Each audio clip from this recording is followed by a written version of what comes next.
अच्छा, अब आ जाते हैं the last technique. Technique number Chhathi, six technique, profit वाला फ्रेमवर्क की सिक्स टेक्निक्स क्या है? रिस्पॉन्स।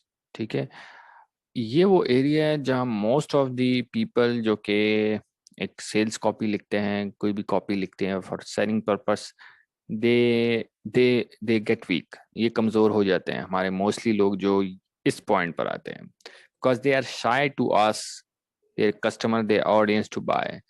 ठीक है, तो एक्चुअली ये वो जगह होती है, ये पॉइंट होता है जहां आप अपने कस्टमर, अपने ऑडियंस, अपने क्लाइंट से कहते हैं टू बाय।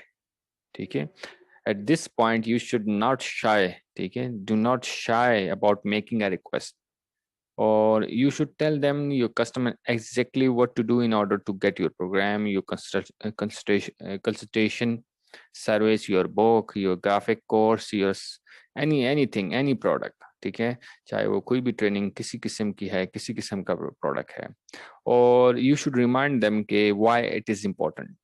ठीक है, मैंने अपने एक क्लाइंट के लिए कॉपी लिखी थी, और उस कॉपी में मैं रिस्पॉन्स, जो रिस्पॉन्स वाला सेक्शन है, ये सिक्स पार्ट है, ये मैं आपको दिखाऊंगा। अ, वो कॉपी जब मैंने कस्टमर के लिए लिखी और फिर इस एंड पर पहुंचा जहां मैंने अपने उस कस्टमर के क्लाइंट्स को, ऑडियंस को बोलना था बाय करना है, आप लोगों ने बाय करना है, बाय करने की बात बोली थी, परचेज करने की। तो वो मैं आपको दिखाऊंगा ताकि आपको थोड़ी सी समझ आ सके कि you don't have to be shy in order to ask your customer, your audience to buy. अब आ जाते हैं उस पैरा का जो मैं आपसे शेयर करना चाहता हूँ। मैंने ये अपने कस्टमर के लिए लिखी थी। अब गौर से सुने। You are at the point of decision, you can either continue down the path of least resistance, the path you have been traveling, or you choose the road less traveled. The path of least resistance will probably result in you getting the same outcome you have always received. But if you want something different to happen, if you want to change the direction of your finance or your relationship or your health, etc., you're going to have to do something different. Make a new choice and pursue your new outcome. ठीक है, अब इसके बाद then मैं क्या करता था, मैंने क्या किया, बल्कि ये मैं आपको बताऊंगा। I write very passive direct copy telling them exactly what to do. क्या मैंने बोला, क्या लिखा? क्लिक। ठीक है, इसके बाद click the buy button, fill out the order form, and we will immediately ship you entire package. It will contain everything you will need to get started. ठीक है, इसके बाद डायरेक्ट कॉपी मैंने लिखी जिसमें उसको बताया कि हाँ भाई, अब आपने क्या करना है। एक प्रोडक्ट आपको मिलने के लिए आपको मिल जाएगा, मगर उसके लिए आपने क्या करना है। अगेन सुनिए, इसके बाद जो डायरेक्ट कॉपी मैंने लिखी, click the buy button below, fill out the order form, and we will immediately ship you the entire package.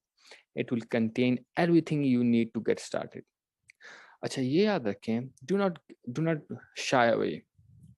Why on the why you should shy away? क्यों आपको शर्म आती है किसी को बोलते हुए कि you should buy my product? क्यों नहीं आनी चाहिए? इफ यू बिलीव कि आपका प्रोडक्ट या आप उनके प्रॉब्लम्स को सॉल्व कर सकते हैं, उनको वैल्यू दे सकते हैं, you should not shy people to ask to buy your product. ठीक है, आपको शाय नहीं होना चाहिए, शाइनेस नहीं करनी चाहिए, रेजिस्टेंस अपने अंदर से निकालें, क्योंकि आपको जब ये पता है कि आपका प्रोडक्ट, अब आप बिलीव करते हैं आपका प्रोडक्ट, आपकी सर्विसेज उनके प्रॉब्लम्स को सॉल्व कर सकता है, तो it's like something dishonest. It's dishonest to your people, dishonest to your audience, dishonest to your customer clients.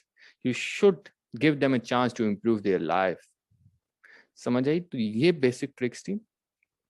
ये फ्रेमवर्क, प्रॉफिट वाला फ्रेमवर्क अप्लाई करें, इंशाल्लाह आप पैसे छापने की मशीन बन जाएंगे।